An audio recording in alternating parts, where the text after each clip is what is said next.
হুসাইন রে, গুড়া চাইছ, গুড়া চাইছ, তবে জাইনারা ঘরে আমি নবীর কাছে টাকা নাই, পয়সা নাই, তোমার গুড়া কোথা থেকে কিনে দিব?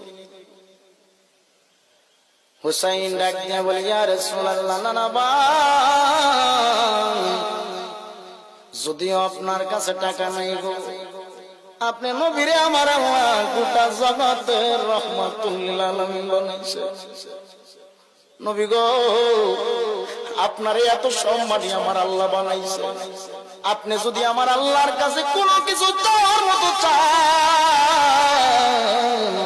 আমার আল্লাহ আপনি নবীরে খালি ফিরাইয়া দিবে না।